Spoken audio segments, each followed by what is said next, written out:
MLC Anantha Babu భార్య లక్ష్మీదుర్గ కోసం పోలీసులు గాలింపు చర్యలు ముమ్మరం చేశారు. సుబ్రహ్మణ్యం హత్య కేసులో అనంతబాబుతో పాటు లక్ష్మీదుర్గ కూడా పాల్గొన్నారని అడిషనల్ ఛార్జ్షీట్లో సిట్ పేర్కొంది. కేసులో ఆమెను ఏటూగా చేర్చి ఆధారాలు న్యాయస్థానం ముందు ఉంచారు పోలీసులు. అడ్డతీగల కాకినాడలో లక్ష్మీదుర్గ లేరని, పరారీలో ఉన్నట్టు గుర్తించారు. హత్య జరిగినప్పుడు తాను బంధువులను పరామర్శించడానికి హాస్పిటల్కు వెళ్లారని గతంలో ఇచ్చిన వాంగ్మూలంలో పేర్కొన్నారు లక్ష్మీదుర్గ. అయితే ఆమె తప్పుడు సమాచారం ఇచ్చిందని సుబ్రహ్మణ్యం హత్య జరిగిన 2022 మే 19న రాత్రి అనంతబాబుతో పాటు ఆమె కూడా కారులో ఉన్నారని సీసీ కెమెరా విజువల్స్ కలెక్ట్ చేసింది సిట్. ఇప్పటికే ఈ కేసులో లక్ష్మీదుర్గను విచారణకు పిలిచారు సిట్ అధికారులు. ఆమె ముందస్తు బెయిల్ కోసం హైకోర్టును ఆశ్రయించారు.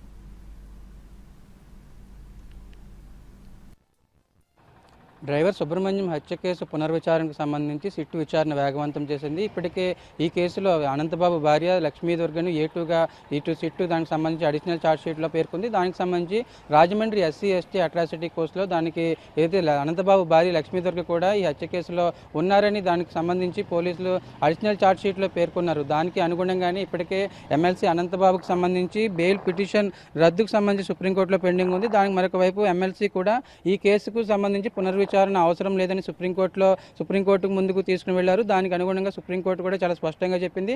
ఇప్పటికిప్పుడు ఈ పునర్విచారణ కొనసాగుతుంది. అదేవిధంగా ఆగస్టు 30 లోపు సాక్షుల విచారణ పూర్తి చేయాలి. నవంబర్ 30 లోపు కేసుకు సంబంధించి పూర్తి స్థాయిలో విచారణ పూర్తి చేయాలని సిట్కు ఆదేశాలు ఇచ్చింది. దానికి అనుగుణంగానే సిట్ అధికారులు ఏదైతే ప్రస్తుతానికి అడిషనల్ ఎస్పీగా ఉన్న ఏఎస్పీగా ఉన్న మనీష్ దేవరాజ్ పాటిల్ ఆధ్వర్యంలో సిట్ బృందం పనిచేస్తుంది. అంటే గత ఏడాది ప్రభుత్వం మారిన తర్వాత అనంతబాబు కుటుంబానికి సంబంధించి అనంతబాబు ఈ కేసులో అనంతబాబుతో పాటు మరికొంతమంది ఈ కేసులో ఇన్వాల్వ్ అయ్యారని ఎవరైతే సుబ్రహ్మణ్యం కుటుంబ సభ్యులు ప్రభుత్వం దృష్టికి తీసుకెళ్లారో ప్రభుత్వం దానికి అనుగుణంగా సిట్ ఏర్పాటు చేయడం, సిట్కు సంబంధించిన అధికారులు గతంలోనే ఎమ్మెల్సీ అనంతబాబు గన్మ్యాన్ అదేవిధంగా అనుచరులను పూర్తి స్థాయిలో విచారణ చేశారు. మరొక వైపు ఏదైతే అనంతబాబు భార్య లక్ష్మీదుర్గకు సంబంధించి విచారణకు హాజరు కావాలని చెప్పినప్పటికీ కూడా ఆమె విచారణకు హాజరు కాలేదు. దానికి అనుగుణంగా హైకోర్టులోనే ముందస్తు బెయిల్ పిటిషన్ దాఖలు చేసింది. ఇప్పటికే ముందస్తు బెయిల్ పిటిషన్ పెండింగ్లో ఉంది.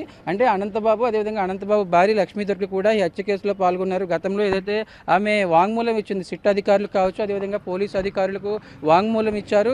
అసలు ఆ హత్య జరిగినప్పుడు తాను బంధువులను పరామర్శించడానికి హాస్పిటల్కి వెళ్ళాను, ఆ హత్య సమయంలో తాను ఇంట్లో లేనని వాంగ్మూలం ఇచ్చింది. అయితే దానికి అనుగుణంగానే పోలీసులు సిట్ అధికారులు అదేవిధంగా ఇటు లక్ష్మీదుర్గ కూడా హత్య జరిగినప్పుడు అదే కారులో ఉన్నారని దాదాపు 11 సీసీ కెమెరా విజువల్స్ను పోలీసులు న్యాయస్థానం ముందు ఉంచారు. మరొకవైపు ఫోరెన్సిక్ టీము అదేవిధంగా ఇటు సుబ్రహ్మణ్యం హత్య కేసుకు సంబంధించి హత్య సమయంలో విచారణకు సంబంధించి ఎస్పీగా ఉన్న రవీంద్రనాథ్ బాబు అదేవిధంగా డిఎస్పీగా ఉన్న మురళీకృష్ణకు సంబంధించి ఇది కేవలం ఆ సమయంలో జరిగిన ఘర్షణ సమయంలో ఒకసారిగా సుబ్రహ్మణ్యాన్ని అనంతబాబు తోసివేయడంతో ఆయన గ్రిల్ తగిలి చనిపోయాడని గతంలో ఉన్న ఎస్పీ చెప్పాడు. దానికి అనుగుణంగానే ఎస్పీ అదే మరొకవైపు డిఎస్పీకి సంబంధించి మురళీకృష్ణారెడ్డికి సంబంధించి వాళ్ళని విచారణకు పిలవడం లేదంటే షోకాజ్ నోటీసులు జారీ చేయడానికి సంబంధించి కూడా పూర్తి స్థాయిలో సిట్ అధికారులు దానికి సంబంధించి వివరాలు సేకరిస్తున్నారు. మరొక వైపు ఎమ్మెల్సీ అనంతబాబు భార్యకు సంబంధించి ఆమెను ప్రస్తుతం కేసులో ఏటూగా అడిషనల్ ఛార్జ్షీట్లో పేర్కొన్నారు కాబట్టి ఆమెను కూడా అదుపులోకి తీసుకునే